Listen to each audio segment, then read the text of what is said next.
Imagine one person sitting alone in a small apartment in Stockholm, Sweden, writing lines of code on a laptop that most people would call ordinary. No massive studio behind him. No $1 million budget. No team of hundreds. Just one guy, a cup of coffee, and an idea that he could not get out of his head. That one guy went on to create the best-selling video game in the history of humanity, a game that has sold over 238 million copies. A game that has been played by over 100 million people every single month. A game that changed what video games even mean to an entire generation. This is the story of Minecraft, and if you think you already know it, I promise you, you do not know all of it. The man at the center of this story is Markus Alexei Persson, born on June 1st, 1979, in Stockholm. Most of the world would come to know him simply as Notch. From the time he was a child, Notch was completely obsessed with computers and programming. He wrote his very first game at the age of 8 years old on a Commodore 128 that belonged to his father. That early spark never went away. While other kids were outside playing, Notch was inside, learning how computers worked, figuring out how to make them do things, teaching himself the kind of skills that no classroom could have given him. According to an interview Notch gave to The Guardian in 2012, he described his childhood as somewhat lonely. He said that computers became his main way of connecting with the world and expressing himself creatively. He grew up and got a job as a game developer at King. You might know them as the company behind Candy Crush Saga. Later, he moved to another company called Jalbum. But even while he was working full-time jobs for other people, Notch never stopped working on his own personal projects in his spare time. He was constantly experimenting, constantly building small games and prototypes just for the joy of it. Then, in 2009, something clicked. Notch had been playing a game called Inventor, created by Zachary Bart. Inventor was a simple block-based mining game where players could dig through the earth, find resources, and build structures. It was rough and unpolished, but something about its core concept lit a fire in Notch's brain. He also drew heavy inspiration from Dwarf Fortress, and from a classic game called Dungeon Keeper. Notch later described Inventor as the direct visual inspiration for what he was about to build, something he openly acknowledged in multiple developer interviews and in a 2013 piece covered by Wired. He was not trying to copy Inventor. He was trying to take that seed of an idea and grow it into something far bigger and far more open-ended. In May of 2009, Notch began working on what he initially called Cave Game. Within just 6 days of starting development, he had a working prototype. 6 days. The game at that stage was barely recognizable compared to what it would become. But the fundamental DNA was already there. You could break blocks, place blocks, and explore a world that seemed to stretch out endlessly in every direction. He renamed it Minecraft, a combination of the words mining and crafting, which perfectly described the two core things the game lets you do. On May 17, 2009, Notch released the very first public version of Minecraft to the world. He posted about it on a game development forum called TigSource. People started paying attention almost immediately. What happened next is one of the most remarkable growth stories in gaming history. Notch released the game in a very early, unfinished state. He called it a classic version. He let people play it for free in their web browsers. The response was beyond anything he expected. People were not just playing it, they were talking about it, sharing it, building incredible things inside it, and posting their creations online. A community was forming around this rough, blocky, unpolished game at a speed that Notch had not prepared for. By June of 2010, Notch released the alpha version of Minecraft. This was the first version that cost money to buy. Notch priced it at just €10. Even at that early, incomplete stage, thousands of people paid for it. The money started flowing in fast enough that Notch made one of the biggest decisions of his life. He quit his day job. He was going all in on Minecraft.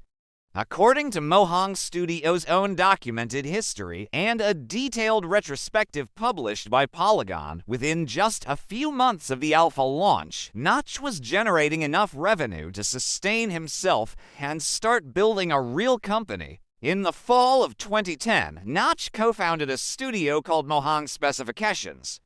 Commonly just known as Mojang, the name means gadget in Swedish. He brought on a small team of developers. Together they kept pushing Minecraft forward. The beta version launched in December of 2010. By this point, the game had crossed 1 million purchases. 1 million people had paid for a game that was not even finished yet. That number tells you everything you need to know about how hungry players were for what Notch had created. Now, here is something that is worth pausing on, because it matters a lot to understanding why Minecraft connected with people in the way that it did.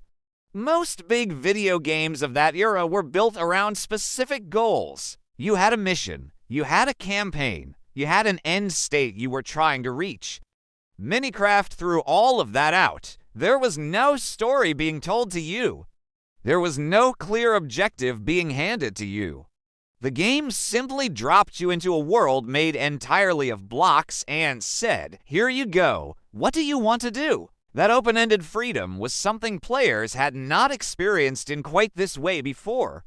At least not in a game this accessible and this visually approachable. Kids who had never thought of themselves as creative people were suddenly building castles, underground cities, working computers made of in-game logic circuits, and full-scale recreations of famous landmarks.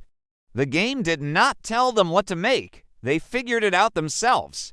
And in doing so, they made the game their own in a way that few games in history have ever allowed. On November 18, 2011, Minecraft officially launched its full release, version 1.0. The launch happened at a gaming convention called Minicon 2011 held in Las Vegas. By the time of that official launch, Minecraft had already sold over 4 million copies on PC alone. The convention itself sold out completely, with over 4,500 fans attending in person, and thousands more watching the live stream online. According to Mojang Studios' release records and coverage by gaming publications, including IGN and GameSpot, the official launch was less of a moment where the game became popular, and more of a moment where the world formally acknowledged just how popular it had already become. The game kept selling. It expanded to consoles. It came to Xbox 360 in 2012, developed in partnership with a studio called 4J Studios. It came to PlayStation 3, PlayStation 4, Xbox One, and eventually to mobile devices through a separate version called Minecraft Pocket Edition, which would later become Minecraft Bedrock Edition. Every platform it touched turned to gold. A version of the game designed for use in schools called Minecraft Education was adopted by teachers around the world to teach subjects ranging from history to computer science to architecture. The United Nations Human Settlements Program even partnered with Mojang in 2012 to launch a program called Block by Block. The program used Minecraft as a tool for community planning projects in developing countries, allowing local residents to help design public spaces in their own neighborhoods. And if stories like this one, stories about the real people and the real ideas behind the games that shaped your generation, if that is the kind of content you want more of, then subscribing to the Inventor realm right now takes exactly 2 seconds. And it means you will never miss what we put out next. Notch, for his part, was becoming one of the most interesting figures in gaming culture. He was blunt, approachable, and remarkably open about his development process. He shared updates on social media constantly, listened to his community, and gave the impression of someone who was genuinely surprised by his own success. He was also deeply uncomfortable with the level of fame and pressure that came with it. In interviews during this period, including a notable 2014 piece by the BBC, Notch spoke openly about the weight of being the person behind something so massive. the difficulty of handling the expectations of millions of players, and his growing sense that Minecraft had become bigger than any one person could comfortably hold. That brings us to September 15th, 2014, arguably the most dramatic day in the entire history of Minecraft. On that day, Microsoft announced that it was acquiring Mojang for $2.5 billion in cash. $2.5 billion for a game that had started as a side project by one programmer in his apartment just 5 years earlier. The deal sent shock waves through the gaming world. Microsoft was one of the biggest technology companies on Earth, and it had just paid an extraordinary sum for a game about placing and breaking blocks. The business press covered it extensively, with outlets including the New York Times, Forbes, and Bloomberg all reporting on the acquisition and trying to make sense of what Microsoft planned to do with it. Notch was not going to be part of the new chapter. He sold his shares as part of the deal and walked away from Mojang entirely. In a heartfelt and remarkably honest blog post published the same day the acquisition was announced, Notch explained his reasons. He wrote that he had become a symbol without wanting to be one, and that the internet had turned him into something he never intended to be. He said he did not have the ability to be the person that millions of fans needed him to be, and that he hoped stepping away would give both him and Minecraft the space to become what each of them was supposed to be. The blog post was widely read and widely discussed, and it gave a rare and human window into the specific kind of exhaustion that comes from building something the whole world wants a piece of. Carl Mayanet, who had already been serving as Mojang's CEO before the acquisition was announced, remained in a leadership capacity during the transition period. Though he would depart from the company by the end of 2014, creative lead of Minecraft was handled by Jens Bergensten, known to the community as Yep, who had actually been working on the game alongside Notch for years already. Yep had been a key contributor to some of Minecraft's most beloved features, including the addition of wolves, bookshelves, and much of the redstone logic system that lets players build complex machines inside the game. Under Jeb's direction, Minecraft continued to grow and evolve at a steady pace, with major updates rolling out regularly and adding new biomes, mobs, mechanics, and entire dimensions to explore. Microsoft's stewardship of Minecraft surprised a lot of people who feared the acquisition would strip the game of its soul. That did not happen. If anything, Microsoft invested heavily in growing the Minecraft ecosystem. The Bedrock Edition became the standard for cross-platform play, allowing players on Xbox, PlayStation, Nintendo Switch, iOS, Android, and Windows PC to all play together in the same worlds for the first time. This was a genuinely significant technical and cultural achievement, and it happened directly because of the resources and coordination that Microsoft could bring to the project.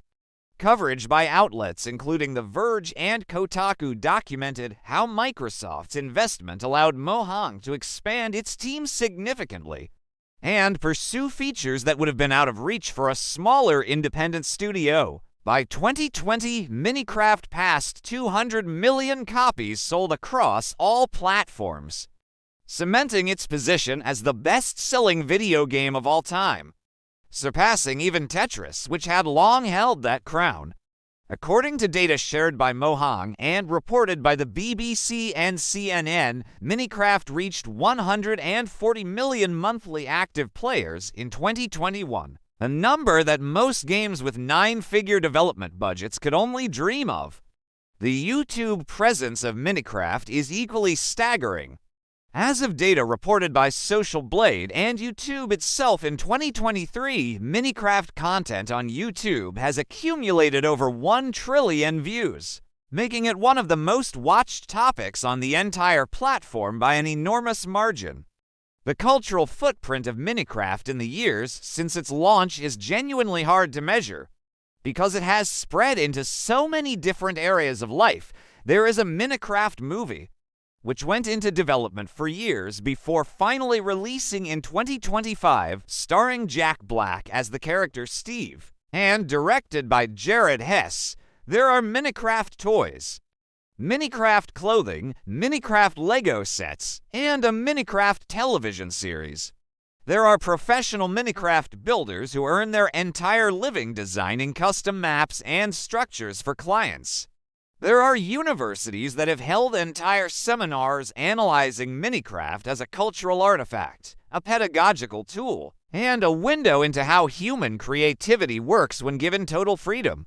There are children who have grown up playing Minecraft since before they could read, and who are now in high school or college. Some of them studying game design and pointing to Minecraft as the reason they got into it. Perhaps the most extraordinary thing about this story is what it says about how transformation can happen. The entire video game industry in 2009 was dominated by massive studios with enormous budgets, armies of developers, sophisticated marketing machines, and relationships with major publishers. The idea that a single person working alone in his spare time could produce something that would outsell everything those giant operations had ever built would have seemed absurd to most industry professionals at the time. And yet, that is exactly what happened. Notch did not have a focus group. He did not have a market research team. He had an idea, the technical skill to execute it, and the courage to release it publicly before it was finished, trusting that players would find value in it even in its rough, unpolished state. That combination of creative instinct, technical ability, and willingness to let the public in early is something that has since been studied and discussed extensively by game designers and entrepreneurs alike, including in a detailed analysis published by Game Developer Magazine in 2019. Minecraft also changed the conversation about what a video game can be. Before Minecraft, the dominant model of game design was top-down. A studio decided what the game was, what it looked like, what you could do in it, and when it was done. Minecraft inverted that model almost completely. The players decided what the game was. They built the content. They created the meaning. Notch and his team provided the raw materials, the blocks and the physics and the systems, and then stepped back and let millions of players do things with those materials that no designer could have anticipated or planned. A game where a teenager in Ohio could build a working calculator, while a kid in London was recreating the entire map of the United Kingdom, while a group of architecture students in Brazil were using it to prototype real building designs. Is not a game in the traditional sense of the word. It is more like a medium, a platform for human expression that happens to be made of pixels. The story is also not over. Mojang continues to release major updates for Minecraft to this day. The Caves and Cliffs update released in 2021 fundamentally overhauled how underground terrain generates, creating dramatically more varied and visually stunning cave systems. The Wild update in 2022 added new biomes and creatures. The Trails and Tales update in 2023 expanded archaeology, bamboo building blocks, and new mob types based entirely on player votes. Each update arrives to millions of players who have been with the game for over a decade, as well as to new players discovering it for the first time every single day. According to Mojang's own statements to the press, the game still onboards millions of new players each year, which is an almost unheard of sustained growth curve for a game that is now over 15 years old. Notch himself has had a complicated aftermath. After leaving Mojang and walking away from the gaming world, he went through a very public and turbulent period on social media that damaged his reputation significantly. Comments he made on Twitter between 2016 and 2019 were widely condemned as offensive and harmful, and Microsoft chose not to include him in the anniversary celebrations for Minecraft's 10th anniversary in 2019. This is a part of the story that is real and cannot be ignored if you want to tell the full picture honestly. The BBC, The Guardian, and the Washington Post all covered the controversy in depth. Whatever you think of how the story of Notch the Persson ended, what Notch the creator built changed the world. Those two things can both be true at the same time. And understanding that complexity is part of understanding what Minecraft really is and where it really came from. What Markus Persson created in that Stockholm apartment in the spring of 2009 was not just a game. It was a new kind of space for human beings to explore what they are capable of when someone hands them infinite building blocks and tells them the world is theirs to shape. 238 million copies sold. 140 million monthly players. 1 trillion YouTube views. $2.5 billion. Those are the numbers. But the real story of Minecraft is in the first time a 10-year-old stayed up past their bedtime because they absolutely had to finish building the house they had in their head. It is in every classroom where a teacher used a blocky digital world to make a history lesson feel real. It is in every professional game designer who will tell you that Minecraft was the moment they knew they wanted to make games for a living. That is what one person with an idea and a willingness to share it with the world can actually do. And that is a story worth knowing. This has been the Inventor Realm, and we will see you in the next one.